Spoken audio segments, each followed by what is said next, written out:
Sejam todos muito bem-vindos a mais uma edição do Se Liga na Lux, um projeto independente de produção de conteúdo da Lux Academy Education, que se propõe a ser um hub de solução de negócios, tendo a educação como alicerce.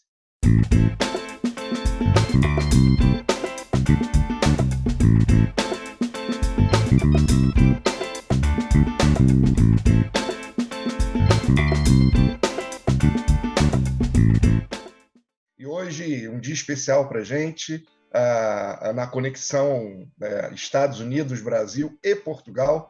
Trago aqui um grande amigo e profundo conhecedor da temática que a gente vai abordar hoje, Celso Schwarzer. E eu queria, Fázio, faz uma introdução rápida, fala quem é esse fera que está aqui com a gente hoje. Dia muito especial para a gente hoje, Hélio, que o Celso ele é um mestre do marketing esportivo, tem mais de 40 anos de experiência, né, de carreira, participou do Comitê Olímpico Brasileiro, participou de ativações de marcas na Copa do Mundo, nas Olimpíadas, enfim, é um fera, sabe tudo, e a gente está aqui para trocar uma ideia com ele hoje sobre ativação de marcas e marketing de emboscada. Mas, Celso, por favor, conte um pouco da sua longa carreira aí. Bem-vindo. Bom, muito obrigado, queria agradecer, como o Hélio já disse, ao meu querido amigo Hélio, né?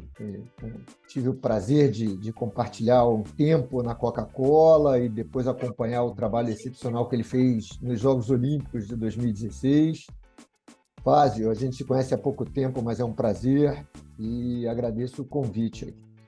Eu acho que eu sempre dei muita sorte estar nos lugares certos, nas horas certas. Então, eu trabalhei na Coca-Cola, que foi patrocinadora de Copa do Mundo, Jogos Olímpicos e da Seleção Brasileira, né, num período aí de 1991 até 2001, se eu não me engano. Era patrocinadora exclusiva da Seleção Brasileira, diferente de como é hoje. Então, era um alvo muito propício para isso, né? O marketing de emboscada, outras marcas que queriam se associar com essa propriedade, e a Coca-Cola tinha lá, então, a exclusividade. Tive o privilégio de estar em 7 Jogos Olímpicos, em 5 Copas do Mundo. Isso foi somando experiência, acertos e erros, né? Eles acontecem.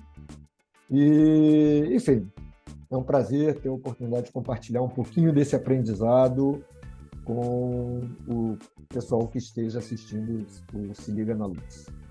Pois é, e eu acho que assim, a temática ela é muito pertinente, né, Celso, para o momento que a gente está. A gente está às vésperas de acontecer aí um evento grandioso literalmente, porque a gente sabe que a próxima Copa do Mundo, que acontece agora no Catar, traz um diferencial, principalmente na quantidade de jogos, né? Mas também um cuidado todo especial por se tratar do Catar, com todos os adjetivos que você pode trazer com esse nome. E isso, de alguma maneira, Celso, pode trazer também algum dificultador por parte das ativações de marca nesse país. Qual é a tua percepção em relação a isso? Esse é um tema extremamente delicado, né? Quer dizer, delicado não. Na verdade, o certo é certo, errado é errado, né? Quando o ex-presidente da FIFA, responsável pela negociação e aprovação, né, do Mundial no Catar, vem a público dizer que foi um erro, a gente já tem aí um sinal, no mínimo, preocupante. Se associar com os jogos, onde se comenta que mais de 6.500 pessoas morreram nas construções dos estádios, sem que isso tivesse o tratamento humano que deveria ter, né? Quer dizer, uma pessoa já é ruim, que dirá 6.500. Quando a gente fala de um Estado que tem políticas de diversidade ainda muito controversas, né? Questões religiosas que eu, obviamente, não tenho autoridade para falar, mas que batem um pouco com os valores, principalmente ocidentais, você tem aí um cenário de risco. Por outro lado, Copa do Mundo é Copa do Mundo, né? O futebol tem uma paixão enorme. Então, assim, eu acho que é prematuro a gente afirmar que quem se associar à Copa do Mundo vai ter um risco de imagem, né? Os patrocinadores de países, os patrocinadores da própria Copa do Mundo, mas o que se tem observado é que as ativações têm sido mais conservadoras, né? Começaram mais tarde, ou seja, está todo mundo com medo de botar o pé na água fundo demais e depois isso, em vez de água, ser um atoleiro, né? Isso pode acontecer, né? A comunidade internacional não olha com bons olhos aquela ativação muito comum de você colocar telões nas ruas para que os que não puderem ir à Copa, né? As pessoas podem se congregar e assistirem juntas. O famoso FIFA Fan Fest. O famoso FIFA Fan Fest, mas o Fan Fest de várias cidades, né? Muitos lugares estão boicotando esse tipo estão proibindo esse tipo de ação, né? Você vê o fornecedor de uniforme da Dinamarca também com muito cuidado com a associação, inclusive fazendo um uniforme preto, né? Em sinal de luto, né? O terceiro uniforme da Dinamarca. Então você tem aí situações no mínimo que exigem cuidado. E é uma situação também que leva a que, além de criar um problema para os patrocinadores, cria problema para o público também, né, Celso? Porque você tem uma série de restrição, que você não pode circular em determinado horário nas ruas, você não pode bebida alcoólica nem pensar, enfim, então não é um evento normal. Então os patrocinadores devem estar, eu imagino, extremamente incomodados com essa limitação toda, né? Os patrocinadores estão incomodados. Houve uma abertura aí de exceção para a Budweiser, se eu não estou enganado, para que a Budweiser pudesse oferecer para convidados, enfim, em algumas áreas restritas, mas é um tal negócio, né?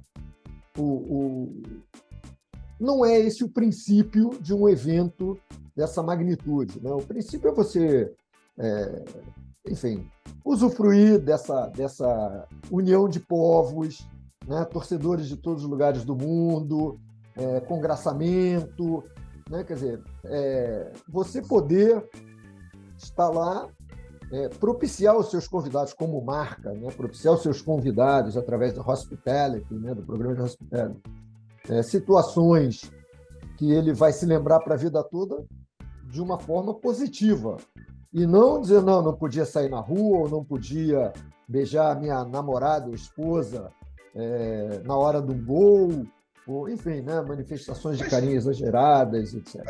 Aqui provocando os dois aqui e me permitindo, né, tá na moda falar, né, data vênia, me permitindo discordar de vocês, porque eu não sei se passa a ser um incômodo para os patrocinadores. Afinal de contas, um país sede, ele é definido com mais de 10 anos de antecedência, né? E o combinado não sai caro, né? Então, imagina a quantidade de reuniões envolvendo patrocinadores, o comitê local, entes do governo, dos governos, né? Eu não sei se há um desconforto, não. Acho que as marcas entenderam as regras. Eu acho que muito se adaptou em termos de cultura no Catar para se acomodar a um projeto dessa magnitude. Muito investimento, obviamente, mas eu diria que investimento para um país como o Catar não é a mesma relação de investimento para um país como o Brasil para fazer um projeto como esse. Mas, de qualquer forma, eu acredito que há aí uma adaptação mútua, tanto do país quanto dos patrocinadores, para prover o melhor serviço possível dentro das condições que são ofertadas. Então, assim, não há uma... E aí é só uma percepção minha, um provável desconforto dessas marcas em atuar ou fazer suas ativações. Eu não sei se vocês compactuam com o meu pensamento nisso. Bom, eu vejo um pouco diferente. Assim, a pergunta é muito fácil, né? Os jogos, se os jogos da Copa do Mundo, se a Copa do Mundo fosse num país com menos restrições, isso não teria maior atratividade para os patrocinadores, para levar convidados, ativar, etc.? Provavelmente sim. Então, assim, ao longo do tempo foi se procurando aí, desses 10 anos que você mencionou, e eu me lembro, eu estava em Londres, em 2012, nos Jogos Olímpicos, já tinha a casa do Catar, porque já estava definida a Copa do Mundo no Catar.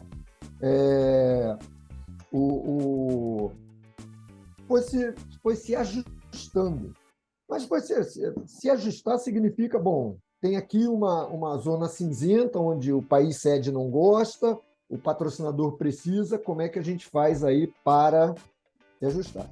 Então, assim, por melhor que tenha sido esse ajuste, provavelmente os dois lados cederam em algumas coisas, mas não ficou 100%, vamos dizer assim, livre, né? Isso pode, isso não pode, eu vou liberar aqui nesse lugar, você pode beber dentro do seu hotel, num determinado horário, mas aí você não pode ir para a rua. Ou seja, contraria um pouco o espírito de união da Copa do Mundo. Se nós pensarmos, em todo lugar sempre teve assim, alguma coisa, né? Quer dizer, é natural que num grande evento tenha algum tipo de coisa. Então, para pegar o nosso Rio de Janeiro, que teve 2014, 2016, uma percepção mundial de falta de segurança, talvez não seja seguro para o Brasil, que também teve na Copa do Mundo de 2010 da África do Sul, né? Eu fui à Copa na África do Sul. Em Joanesburgo, o pessoal dizia, cuidado, não sai do hotel depois de tal hora, no máximo atravessa a rua, vai no shopping ali em frente e tudo bem. Depois eu fui para Cape Town e Durban. Aliás, eu até brinco que eu assisti o pior jogo que eu vi na minha vida, que foi Brasil e Portugal em Durban, 0-0. Era um resultado que interessava aos dois.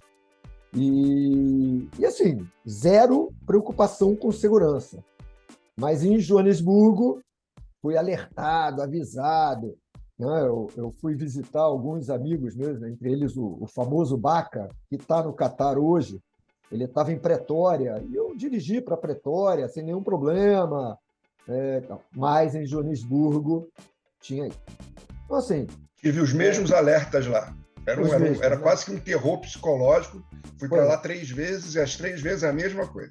Mesma coisa, né? Pois é. Então, assim, sempre tem um senão, alguma coisa de ajuste, né? Uma pressão sobre o comitê organizador, dos outros países, dos participantes, dos patrocinadores. Mas eu acho que esse, em especial, tem trazido à tona várias questões. Acho que também aumentou muito a nossa preocupação com essas questões todas humanas, né? Diversidade, tolerância, e isso, claro, vai acirrando. Tem uma historinha, eu não sei se você escutou no nosso bom tempo de Coca-Cola, que Sydney foram os Jogos do Milênio, né? E eram os Jogos do Novo Mundo, né? Um mundo mais ambientalmente consciente, etc, etc. Inclusive... E Sydney, então, convidou o Greenpeace para ser o consultor ambiental. E a primeira coisa que o Greenpeace fez foi dizer assim, tem que cancelar o contrato com a Coca-Cola, porque as geladeiras da Coca-Cola têm gás que polui, que atinge a camada de ozônio, e por conta disso, a Coca-Cola assinou um compromisso de, em 4 anos, substituir todas as geladeiras por um gás ambientalmente mais amigável. Mas você imagina o que deve ter sido no COI, né, e o comitê organizador, quando o Greenpeace veio e traz essa novidade. Assim, e que poderia causar um dano, pelo menos naquele momento, à imagem da Coca-Cola. Aqui, estão falando de Jogos Novo Milênio, e o principal patrocinador desde 1928. Isso que eu ia falar agora. Eu acho que lá em 1896, naquela famosa corrida, naquela maratona, o cara foi atrás de um gole de Coca-Cola. Provavelmente, né? Mas, provavelmente. O Celso, mudando, por exemplo, a gente está falando do Catar aqui, que talvez, na minha opinião leiga, seja a Copa com o menor impacto de ativação, porque você tem a Copa toda, você só tem uma sede, todo mundo amontoado ali numa única cidade, né? Eles vão jogar entre eles, tem pouca gente, nem todo mundo tem dinheiro para ir para o Catar. Ela é talvez a menos democrática de todos os tempos, né? E a gente, em 2026, tem aí pela frente uma Copa que eu acho que é totalmente o oposto, que é uma Copa em 3 países, 16 sedes, se eu não me engano, 3 línguas diferentes, né? Se você considerar o francês no Canadá, culturas totalmente diferentes uma da outra. Uma coisa é você ter a segurança que o Canadá te oferece, e no México a gente já sabe que a coisa não é tão simples assim. Então, assim, eu acho que como que você vê, como que os patrocinadores vão trabalhar, pensar em, porque talvez sejam necessárias 3 ativações diferentes, em 3 línguas, em 3 formatos, ou seja, é uma coisa muito mais democrática, mas é muito mais complexa, inclusive. Muito mais complexa. Isso é uma boa pergunta. Assim, uma coisa é você ter, como teve em 94 nos Estados Unidos, com dimensões continentais, como no Brasil também, né? Teve jogo em Manaus, etc. Mas é uma língua só, tenta-se, de alguma forma, operacionalmente juntar, né? Quer dizer, o cara que joga em Manaus não vai jogar em Porto Alegre. Então, tenta-se, mas é uma situação. A outra coisa é você ter espanhol, inglês e, eventualmente, né, o francês, né, que é língua oficial no Canadá. Então, não sei te responder, mas vai dar muito mais trabalho. Né? Vamos lá, vamos pensar em Jogos Olímpicos no Rio de Janeiro. E eu estava lá dentro e eu vivi isso com uma preocupação muito grande sob o ponto de vista da experiência dos espectadores que viriam para o Rio. No Rio de Janeiro, no Brasil, é o português. E quantos países no mundo falam esse idioma? Pouquíssimos. E se você for ainda fazer uma análise das pessoas que vivem no Brasil, também são pouquíssimas aquelas que se comunicam em outro idioma. Até mesmo o espanhol, onde a gente conhece que vira o famoso portunhol e dá o seu jeito. E, assim, eu não sei se isso é um problema sob o ponto de vista de ativação, até porque você tem aí uma certa padronização nos aparelhos que você utiliza para fazer essas ativações, né? Você tem o FIFA Fan Fest, você tem o FIFA Trophy Tour, você tem... Enfim, existem módulos que, pensando com a cabeça de Coca-Cola, por exemplo, você consegue fazer pequenas adaptações à realidade do país, mas seguindo uma cartilha. Não muda muito. A questão do idioma ou da linguagem que vai ser abordada, aliás, idioma e linguagem, coisas distintas, mas a linguagem ela vai seguir a linguagem da estratégia de comunicação que a marca tem. Bom, agora, o idioma, cada um vai dar o seu jeito, principalmente os espectadores, a fazer lá a sua abordagem ou fazer a sua conexão aí com a competição dentro daquele portfólio de ativação que as marcas vão poder oferecer. Aí eu queria pegar um pouco de carona aqui e, assim, pensando naquelas marcas, né, naquelas empresas que hoje não são patrocinadoras, mas quando olha para dentro de um ambiente como o Catar, com as dificuldades aqui apresentadas e colocadas. Celso, na tua perspectiva de expert no assunto, para uma marca, vale a pena investir em projetos dessa magnitude? Pensando, e aqui uma pimentinha, em todo esse contexto digital onde a gente está inserido, quer dizer, não mais aquele processo de relação com seus consumidores no universo, vou botar aspas aqui, tá? Offline, mas agora também dentro do universo online. Como as marcas podem tirar proveito disso ou não? Entra, não entra? É bom ou não é? Qual é o teu ponto de vista, Celso? Pois é. Enquanto a gente estava aqui conversando, eu estava tentando me lembrar alguns conceitos, né? Patrocínio existe para que você possa ter uma plataforma legal, né? Uma plataforma para você valorizar a sua marca. Então, o princípio básico é: eu vou comprar um patrocínio, vou ativá-lo e a minha marca vai sair melhor lá na ponta do que se não tivesse esse patrocínio. Né? E a gente sabe que também é muito difícil isolar e dizer assim, não, o que fez minha marca ficar melhor é o patrocínio. Então, né, o patrocínio é uma das ações. E, evidentemente, quanto mais valorizada for a propriedade que eu estou patrocinando, melhora, né, assim, a possibilidade de eu, fazendo um bom trabalho, conseguir essa valorização da minha marca. Né? Então, assim, o patrocínio do Campeonato Carioca, com todo respeito, o patrocínio do Campeonato Brasileiro, o patrocínio da Copa do Mundo. Você está falando aí de 3 dimensões diferentes que vão te dar um reconhecimento diferente, assumindo que você faça bom trabalho nos 3. E custos diferentes também. Custos diferentes também, e não estou dizendo que A é melhor do que B. Pode ser que para uma determinada situação de uma marca no Rio de Janeiro exclusivamente, o Campeonato Carioca seja até melhor do que uma Copa do Mundo. Mas, assim, para efeito da gente entender. Quando você entra numa Copa do Mundo, uma Copa do Mundo FIFA, que tem uma reputação, que tem uma história, que tem um desejo enorme, mas aquela edição específica quer dizer, delicada, você tem que tomar cuidado. E aí eu acho, voltando aí à sua pergunta, que tanto no offline, que talvez até no offline seja um pouco mais fácil, porque eu falo e ninguém pode me contestar muito. Né?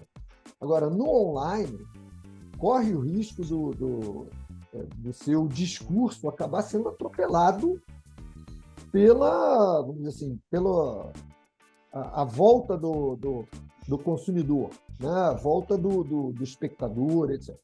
Então, assim, se ele realmente rejeitar o Catar, se ele disser assim, isso é inaceitável, né? Chegar num ponto, dizer, independente de ser Copa do Mundo, independente do meu amor pela seleção brasileira, de eu ter assistido 18 Copas antes, etc., etc., não poderia aceitar uma Copa no Catar, por princípio.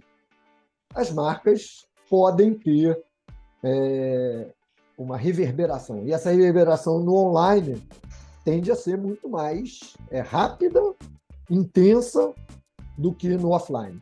Então, assim, eu acho que seria prudente que essas marcas todas estivessem preparadas num exercício de o que pode acontecer para eventualmente responder ações que digam, é inaceitável a marca X, Y, Z para se associando com essa possível situação no Catar. Aí eu acho o online ampliou isso de uma forma que, assim, né, ele pode, inclusive, o online, inclusive com a participação dos consumidores que a gente sabe que eles estão super engajados com essa história de buscar empresas que têm um propósito, que têm uma preocupação com diversidade, com inclusão, com sustentabilidade. Eu acho que isso pode acontecer, inclusive, de movimentar a cultura daquele país, porque a pressão popular em cima de uma possível rejeição pode ser muito grande. Uhum. Né? E a gente tem, assim, eu confesso que eu conheço pouco, mas eu li algumas vezes já que a própria Arábia, Abu Dhabi, por exemplo, que recebe Fórmula 1 todo ano, já teve que fazer várias concessões para que o evento acontecesse lá todo ano, por conta da pressão dos patrocinadores do evento. Né? Então, eu acho que esse caminho do Catar ele pode acontecer em algum momento. Agora que ele começou a ficar em evidência, eu não sei como está mundo afora, mas aqui no Brasil, até pouco tempo, a gente só falava de eleição. Acho que agora a Copa está ganhando corpo, e esses comentários dos problemas culturais, religiosos no Catar e de inclusão já estão começando a reverberar nas redes. Assim, foi um bom ponto, e o Hélio tinha comentado sobre isso, né? Quer dizer, o país já fez alguns ajustes para poder acomodar essas questões. Mas você trouxe um outro ponto que eu acho que é importante, que é o seguinte, como o Hélio disse na abertura, né? Eu estou aqui em Portugal, na lindíssima cidade de Guimarães, e o Vitória de Guimarães vai jogar. O Vitória, eu não acho que não dá nenhum jogador para a seleção, mas os times, o campeonato português para nesse final de semana, como o brasileiro também, como o inglês também. Então, assim, semana que vem começa a Copa. Né? Então, assim, essa dinâmica também mudou. Né? Essa, vamos dizer, internacionalização do futebol, essa globalização, o fato de África, América do Sul serem fornecedores para a Europa, né? Assim, de uma forma tão impactante. Né? Quer dizer, ontem embarcaram, acho que 3 jogadores no Brasil, né? A delegação brasileira foi o técnico e 3 jogadores. Também cria um certo... Assim, eu temo que isso deu uma desvalorizada na Copa do Mundo, né? Assim, no médio prazo, como propriedade. Porque, assim, para o jogador, jogar no domingo que vem ou segunda é quase como se estivesse numa nova rodada do seu campeonato. O campeonato português joga domingo, no outro domingo só, não tem jogo no meio da semana. Então, assim, talvez porque estamos em novembro, né, no meio dos campeonatos, eu não sei o que vai acontecer com essa Copa do Mundo. Não sei se ela vai ter também... Assim, os clubes querem seus jogadores de volta na semana seguinte da Copa em bom estado físico. Eu não sei se o jogador também não vai pensar nisso na hora que está defendendo lá o jogo. Então, assim, essa é uma Copa toda especial, né? Acontece em novembro, tem essas questões do país. O tamanho do projeto também? Tamanho do projeto, né? Tem uma questão assim, né? Para a Coca-Cola no hemisfério norte, uma Copa do Mundo em julho, está falando do verão, né? Brasil não se fala que Brasil é verão o ano inteiro, mas para o hemisfério norte você está falando de verão. Em novembro você está falando de um momento de consumo muito mais fraco, né? Claro, Coca-Cola não é o único patrocinador. Visa continua tendo transações, independente se é janeiro, novembro, julho, mas é uma Copa do Mundo especial. Eu estou curioso para ver o que vai sair disso em termos de resultado, assim, em termos de ativação. Aqui eu não tenho ido a Lisboa. Aliás, eu vou a Lisboa na próxima semana. Eu não sei como está lá. Mas aqui... Assim, não se fala muito da Copa do Mundo, não. A única coisa que eu vejo é chamada no Sport TV, que é o canal de cabo, que está vendendo pacote, quer vender o máximo de pacotes possível.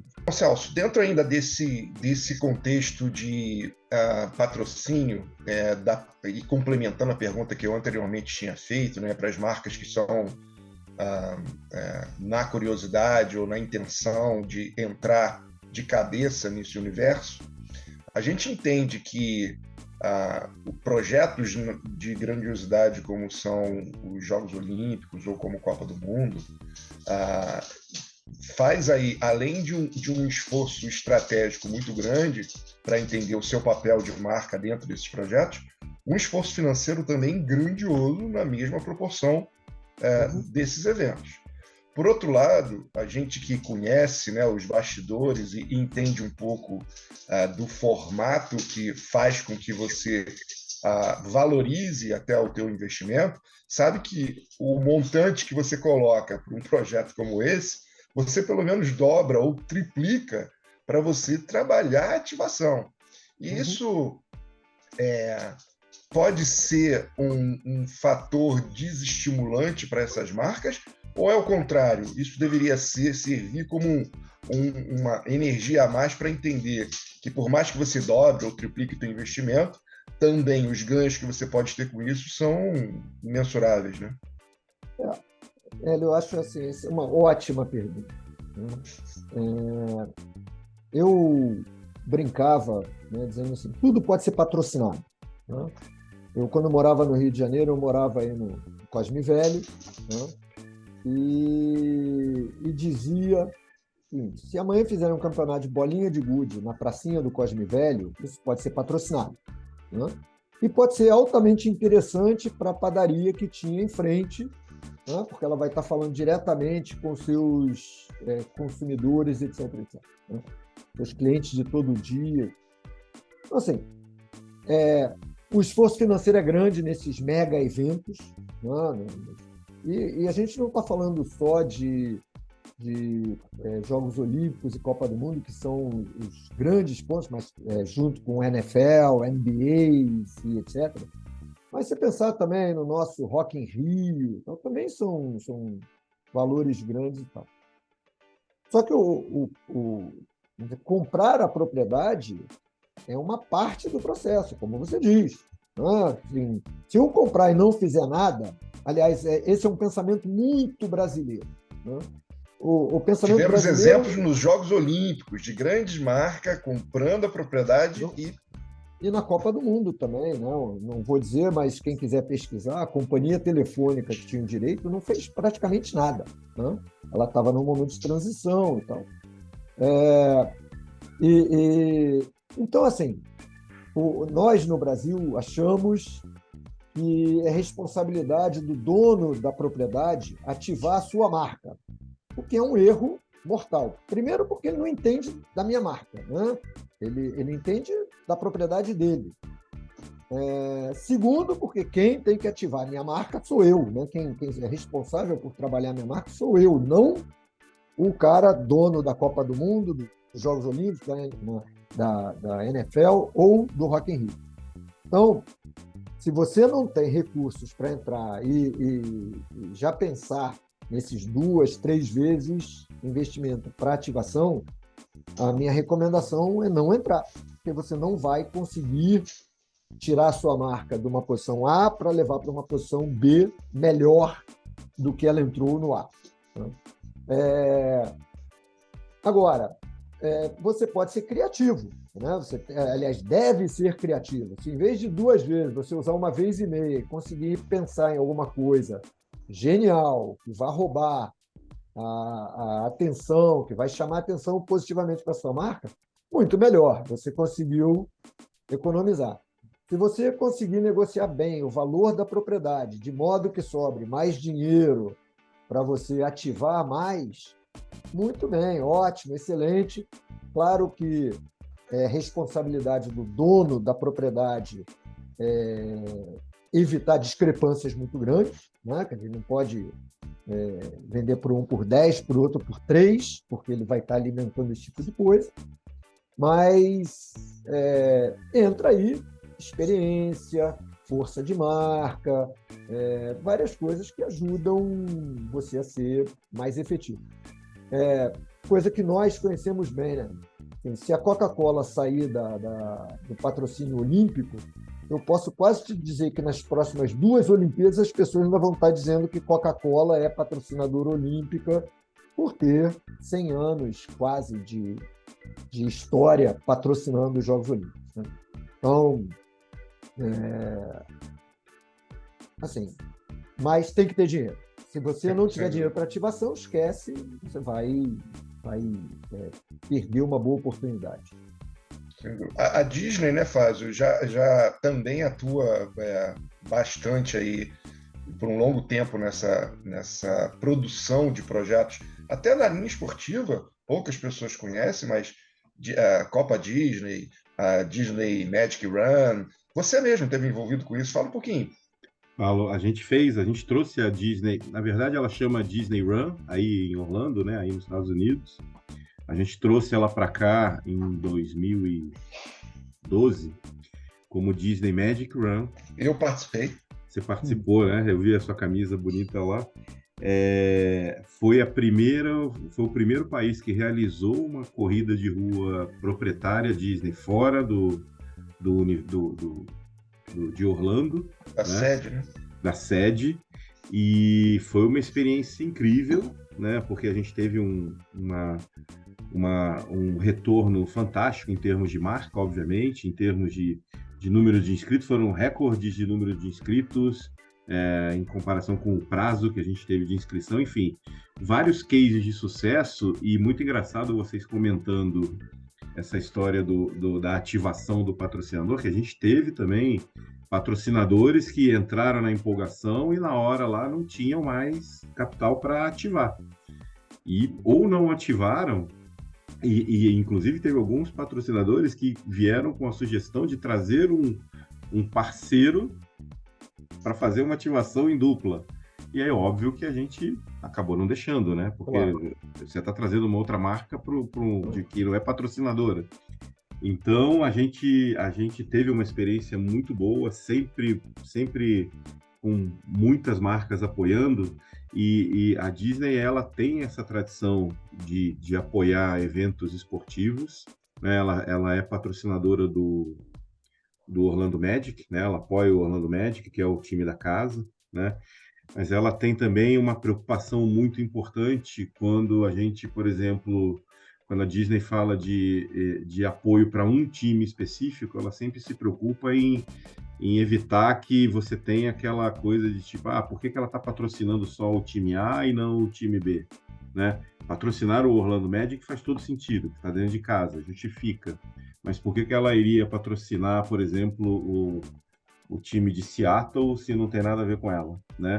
Já que ela vai patrocinar o time de Seattle, se ela quer patrocinar um time ou outro, patrocina o evento inteiro. Então vai lá, põe dinheiro na NBA e passa a ser um evento Disney. Então, esse é o caminho que eles buscam. Ou faz o evento proprietário, ou vende a licença para que alguém realize o evento usando a marca Disney como licenciado, ou faz esse trabalho mais abrangente e mais democrático.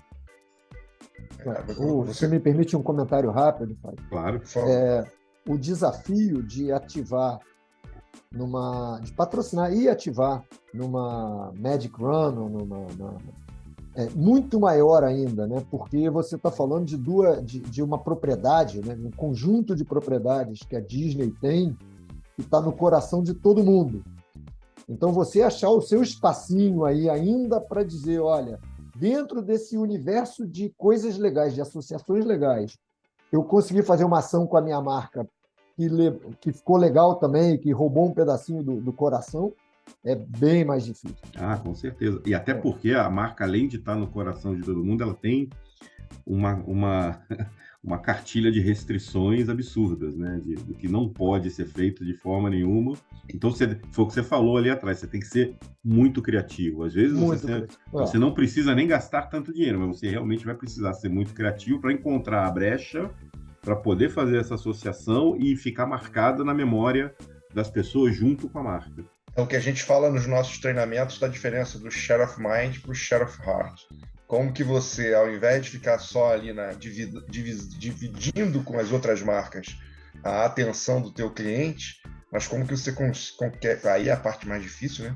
Mas conquista um pedacinho do coração dele para ele já ter aquela relação maior. Disney faz isso com excelência, Coca-Cola faz isso com excelência. E eu tenho, às vezes, até um pouco de, muitas aspas aqui, pena em função de que marcas, por exemplo, como a própria Coca-Cola, ela trabalha o patrocínio de um evento como, por exemplo, Copa do Mundo ou Jogos Olímpicos, naquilo que eu chamo de patrocínio de soluço, porque ela realmente coloca holofotes nas vésperas dos jogos, se mostra, se apresenta sempre como a patrocinadora oficial, mas depois essa curva ela vai diminuindo e acaba sumindo para aparecer lá na frente.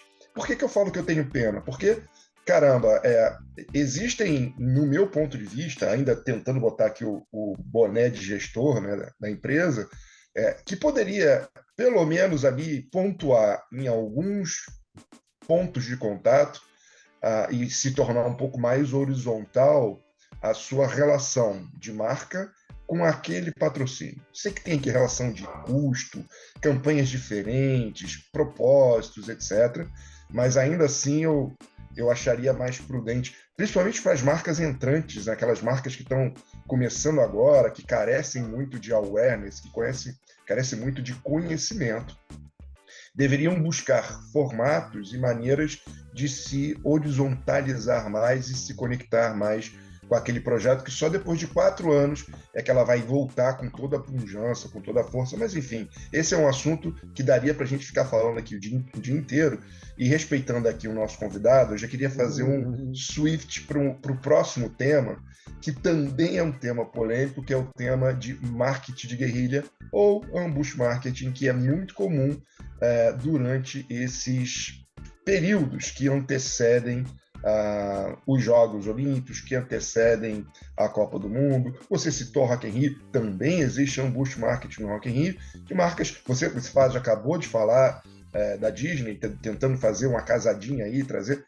Enfim, recentemente, eu vendo um vídeo do Eric Betting lá na Máquina do Esporte, com o nosso querido amigo e profundo conhecedor do tema, Ricardo Forte, vou trazer um termo bem velho, né? Veio à baila o assunto marketing de guerrilha com a Brewdog, que é uma cerveja que tem os direitos de vender dentro do Catar, mas se posiciona numa forma muito politicamente incorreta, se posiciona como a antipatrocinadora da Copa do Mundo. Celso, dentro desse universo louco de marcas tentando aproveitar dessa situação, qual o teu ponto de vista, até mesmo dessa situação aí da Brewdog? O que você acha disso? Eu acho que a Brewdog foi assim, por uma linha muito interessante, né? Uma forma de se diferenciar, né? Nesse momento de oba-oba, de estar, né, Copa do Mundo e as ativações espetaculares que os patrocinadores, em especial Budweiser, faz, né? Ela disse, bom, vou chamar aqui a atenção. Então, aí temos o seguinte, vamos ticar aqui, né? Eu acho que no tique, criatividade, ela foi muito bem, muito bem. Só que, quando ela fala em Copa do Mundo, ou FIFA, ou, enfim, o termo que ela usou, ela está usando indevidamente uma propriedade e quem me mandou esse anúncio foi meu filho, não, o Alan, o meu mais novo, que inclusive trabalhou na Disney. E o Alan, quando me mandou, dizendo, olha, a ideia é genial, não sei o que, eu disse, genial, mas a FIFA tem obrigação de chamar eles pelo colarinho e dizer, amigo, tira do ar ou vai me pagar aqui uma multa bonita. Porque a FIFA tem a obrigação de defender a Budweiser, né, a InBev, AB InBev, patrocinadora da Copa do Mundo. Então, assim, a gente poderia especular que eles poderiam dizer a mesma coisa usando aqueles subterfúgios, né, que a gente brincava. Assim, aquela competição de futebol que vai ter no Oriente Médio, etc. E não falar Copa do Mundo e tal, e ficava ali no legalês para ver se sim ou não foi quebrado. A diferença do ilegal para o imoral, né, Celso? Exatamente. Não. Os dois são imorais, né? Assim, o ilegal, aí os advogados vão ter que definir se usasse aquele evento de futebol no Oriente Médio é ou não ilegal. Imoral, sem sombra de dúvida. E assim, é uma ameaça. Se você pensar, se você não coibir esse tipo de coisa, se você começar a valorizar, que ideia genial e tal, conseguiu dar um drible interessante no... Não, adeus valor da propriedade. Por que eu vou pagar caro por um negócio que eu posso dizer, né, aquele jogo de futebol no Oriente Médio e passar? Que esse é um link perfeito com o tema anterior, né, das marcas. E aí, patrocina ou não patrocina? Exatamente. Se eu posso falar de uma forma diferente, para que eu vou gastar tanto dinheiro? E volta a questão da valorização. Quer dizer, isso vai desvalorizar a marca. Se ela não tem valor, eu não vou associar com ela. Né? Perfeito. Se é casa da mãe Joana, com todo respeito à mãe Joana, não adianta, eu não vou entrar nessa. Eu não tenho nenhuma garantia. Né? E a gente tem uma história, Hélio, né? Você também é parte dela, né? Que começou em 94, 93, na verdade, com o número 1 da Brahma. Né? Uma ideia genial. Romário. Né? Romário e outros jogadores, a Brahma, na época, não era nem Ambev ainda, a Brahma fechou contrato com 4 jogadores importantes da seleção brasileira, que, en passant, se negavam a participar das ações de ativação do patrocínio da Coca-Cola, que era a patrocinadora legítima. Fez um comercial usando uma camisa amarela, um calção azul, uma meia branca, só não tinha o escudo da CBF. E quis dizer que não estava usando, né, a seleção brasileira. Né? E não só isso, como contratou jogadores para fazerem o número 1. Levou, e eu cruzei com eles algumas vezes em jogos da Copa, levou uma torcida para fazer barulho no estádio, e para cada ação dessas a gente tinha que tentar uma reação. Então eu tive reunião com o comitê organizador dos Estados Unidos, dizendo, olha, vai vir um grupo de malucos aqui fazer um estardalhaço com o número 1, etc, etc. E não tinha. Em 2010, você lembra o caso da Bavária, clássico, né, das louras da Bavária? Lembro. Camisa laranja, aí de repente o estádio todo estava laranja. Isso, pois é. Laranja de um lado e vermelho do outro, né? Foi Holanda e Dinamarca. Exatamente. Né? E elas foram presas, né? Foram presas, pois é. Mas, e aí vem aquela história. Tem que tomar um cuidado, porque ao ser presa gera um novo fato e vai ter gente que acha que isso era legal, a ideia era legal. Então, assim, não é fácil você proteger contra essas ações de emboscada. Mas a questão volta ao seguinte: essas ações tiram a marca da posição A e levam para a posição B, ou volta para o menos alguma coisa do A? Né? Quer dizer, uma ação imoral, uma ação que a marca não tem legitimidade nem para fazer emboscada, isso é positivo ou é ruim para a marca? E aí a pesquisa vai ter que dizer se ajudou ou não. Né? Tem um caso clássico, que é emboscada, né? Mas é clássico, e coincidentemente com o Orlando Magic, que é a contratação do Shaquille O'Neal pela Pepsi. Né? A Coca-Cola era patrocinadora da NBA naquela época, e a Pepsi tinha o direito de contratar um jogador, quer dizer, qualquer marca tinha o direito de contratar um jogador e contratar um time. Né? Nessa época ainda não tinha na camisa, né? Você ainda não colocava o patrocínio com marca na camisa, mas você podia patrocinar. E a Pepsi comprou o patrocínio do Orlando Magic, em especial do Shaquille O'Neal. E o Shaquille O'Neal estava naquele momento de glória total e ele acabou sendo maior, o patrocínio da Pepsi, né? Até virou um tema chamado Shaq Attack, né? O Shaquille O'Neal atacando. E esses comerciais bombaram e se tornaram um case enorme. E se você olhar aí, não tem nenhuma transgressão de direito, porque ele não falou de NBA, né? Ele não... Então, assim, existem formas de outras marcas se associarem legitimamente, conseguirem legitimar a sua participação, né? E, como side effect, né? Como efeito colateral, ela acaba até ofuscando o patrocínio principal e provavelmente não fez um trabalho tão bom ou, enfim, não teve os recursos para contra-atacar. Em outras palavras, a Pepsi foi muito criativa, conseguiu achar uma brecha legal, moral, e, de quebra, ganhou o reconhecimento de ser ela está associada com a NBA e não a Coca-Cola. Então, existem também formas legais de você pensar sobre isso.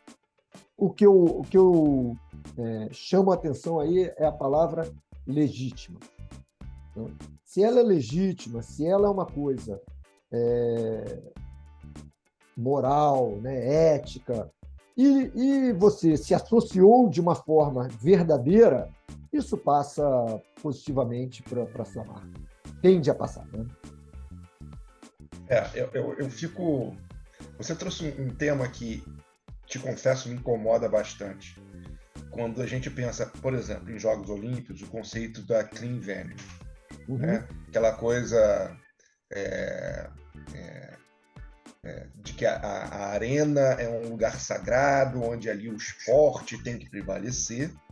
Porém, você sabe que nas camisas dos atletas que estão atuando naquela arena, você tem logotipos, né, diversos.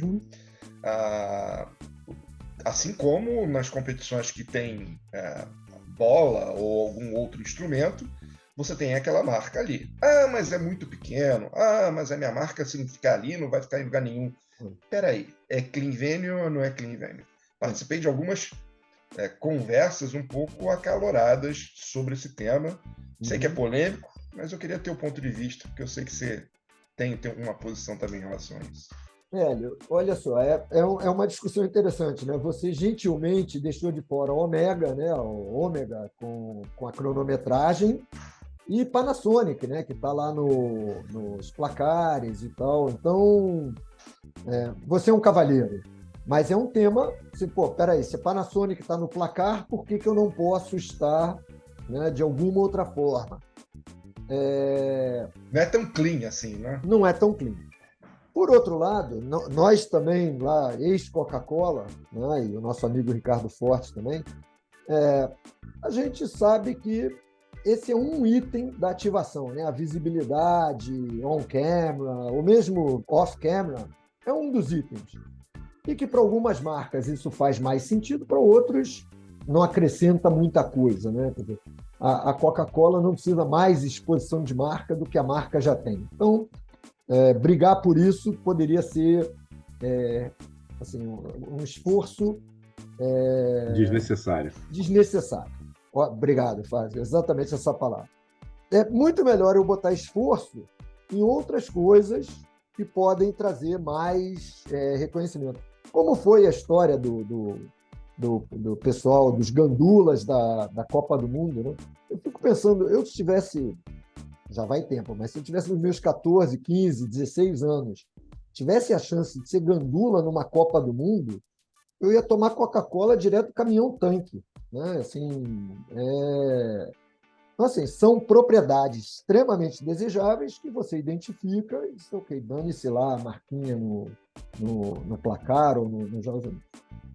Eu sou purista, Hélio. Eu acho o maior barato o clean venue, né?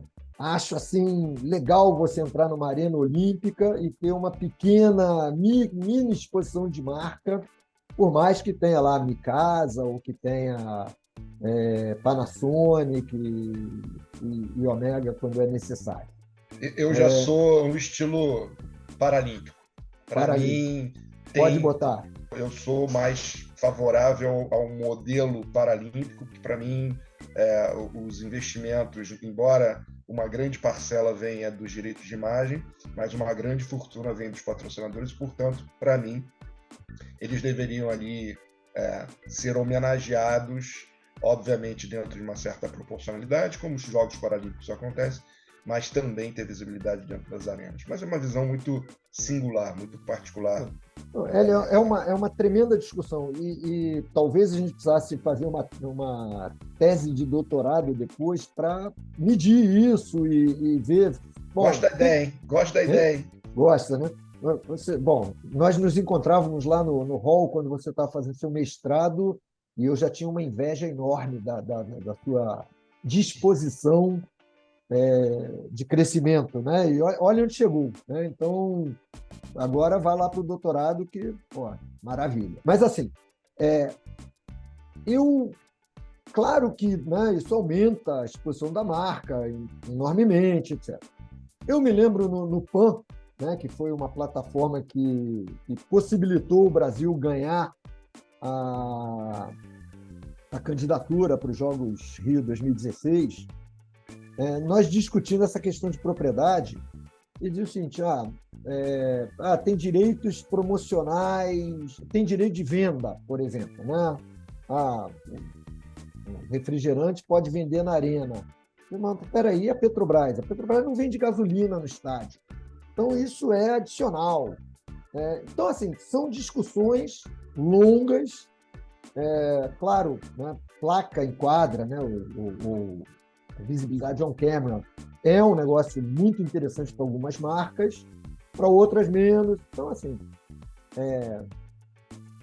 qual é o benefício que tem, por exemplo, uma Atos, né, que é um B2B clássico?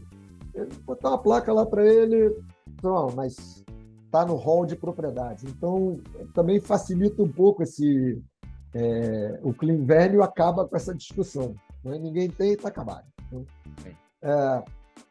Mas assim, acho que é política. Pode ser que nos próximos jogos eles anunciem o uso de placa. E eu acho que tem coisas que extrapolam, tem a ver com marketing de emboscada, não deixa de ser, mas olhando para outro viés, e é um viés que vai dar pano para manga aqui, talvez a gente tenha que fazer abrir uma outra live outro dia só para falar desse assunto, que experiências que eu vivi dentro da Disney, inclusive, que não é marketing de emboscada, mas é conteúdo de emboscada, né? E produto de emboscada, né? Até que ponto que, por exemplo, só deixando na mesa aqui, até porque a gente já entrou nos 10 minutos finais de contagem aqui, até que ponto vale, por exemplo, para um grande evento, a Globo tem os direitos da Copa do Mundo, certo? Uhum. Mas, no frigir dos ovos hoje, a única diferença da Globo para os outros canais que não têm o direito é a transmissão do jogo em si. Porque todos os outros canais, usando o subterfúgio do jornalismo, da cobertura jornalística, eles ficam no ar até o último segundo, e alguns deles, inclusive, transmitem o jogo. Já vi isso acontecer, transmitir jogo sem mostrar imagem, televisão, transmitindo o jogo sem mostrar imagem, né? Mostrando só os locutores fechados nele. A Flá TV faz isso. Isso em Portugal é muito comum. Muito comum. Os canais que não têm direito ficam debatendo e mostrando torcida, etc. Mas... Não, isso aconteceu recentemente aqui com a Copa Libertadores. O Sport TV ficou no ar 8 horas seguidas antes de começar a final da Copa Libertadores, e na hora de começar a final tem que procurar o canal onde vai passar, que não é no Sport TV.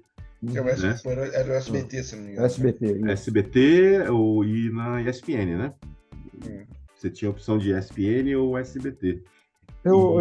Desculpa, eu tenho que fazer a brincadeira. Eu não tive o menor interesse nesse tal de Copa Libertadores, então não sei nada sobre ela. Mas não é algo que pertence à sua realidade, Celso. Um dia, talvez. Nós fomos eliminados pelo Olímpia na primeira... na fase na pré-Libertadores. Eu sugeri a um amigo tricolor que abrisse uma biblioteca ou uma livraria. Vocês estão especialistas em lançar livros. Então...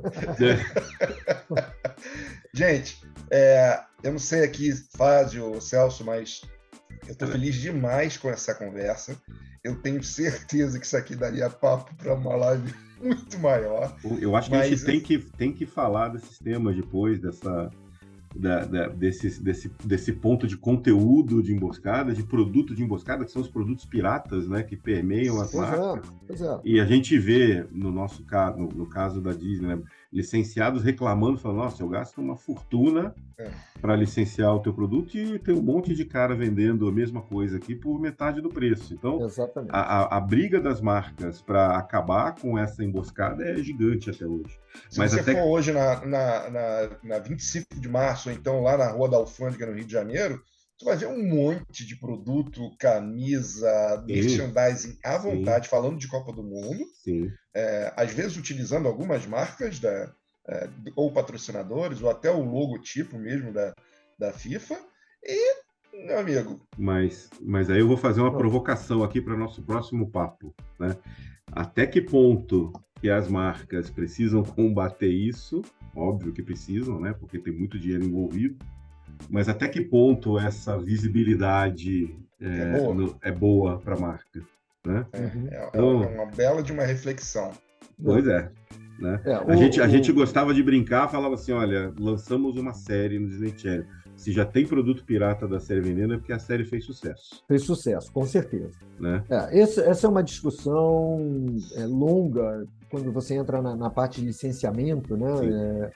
E é um tema que eu gosto muito, porque a área de licenciamento te dá uma visão de N mercados, né? Então, você trabalha com produtos alimentícios, trabalha com vestuário, com calçados. É uma delícia trabalhar com licenciamento, mas tem isso, né?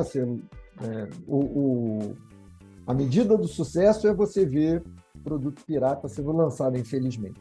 Já temos o tema do nosso próximo papo. Pois é, eu assim, queria deixar uma provocação para quem assistir o nosso papo, porque eu acho que eles devem entrar em contato com a Lux Academy, com você, Fázio, com o Hélio, para, pelo menos, considerar a hipótese de incluir patrocínios esportivos bem feitos nas suas atividades. Né? Eu não precisa ser patrocinador de Copa do Mundo, você tem N mais uma oportunidade. Né? Vou citar um exemplo espetacular da semana passada. A Rebeca, né? Com ginástica. Né? Você tem aí esportes olímpicos maravilhosos e a evolução é flagrante. Né? Quer dizer, no Brasil, imagina, se falasse há 20 anos que o Brasil ia ter medalha de ouro em canoagem, você está louco. Né? Você bebeu. E aí a gente tem o Isaquias, tem a Rebeca. Sem falar Jogos Paralímpicos, né? Sem falar Paralímpicos. O potencial, né? Que a gente né? Pois a ponto do antigo presidente da CPB ser presidente do IPC hoje, né? Então, nós temos o Andrew Parsons. Grande amigo. Grande amigo, e fez um trabalho excepcional no Comitê Paralímpico Brasileiro, que levou esse reconhecimento. Então, assim, as oportunidades existem muitas. E muitas empresas, às vezes, não têm equipe dedicada para isso, até tem vontade de fazer isso, mas ou não conhece, ou tem medo de entrar e se queimar. Então, assim, acho que uma conversada com você, Fázio, ou com você, Hélio, para pensar em como incorporar esse tipo de coisa, que não precisa ser entrando de cara com Jogos Olímpicos, é um caminho interessante, pode agregar bastante positividade para uma marca que trabalhe bem esse tipo de associação. Então fica aí o lembrete. Eu quero agradecer, Celso, a você demais. O papo é muito bom, é fácil, é divertido. Prazer, Hélio.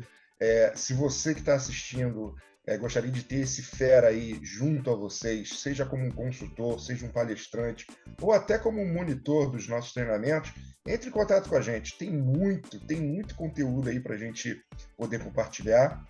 E fica o gostinho do Quero Mais aqui. Então, muito obrigado, Celso. Obrigado a você, Hélio. Obrigado, pelo Fázio. tempo e pelo conteúdo. Aí, Fázio, considerações finais? Celso, um prazer, uma aula, né? De vocês dois. Sempre ouvi muito bem, falar de você muito bem pelo Hélio, mas hoje comprovei que é um mestre. E obrigado pelo seu tempo, pelo seu domingo, né? E por deixar isso tudo aí. Com certeza temos mais espaço para falar de mais coisas. Até a próxima. Obrigado, e eu estou à disposição. Obrigado, gente. Tchau, tchau. Um abraço.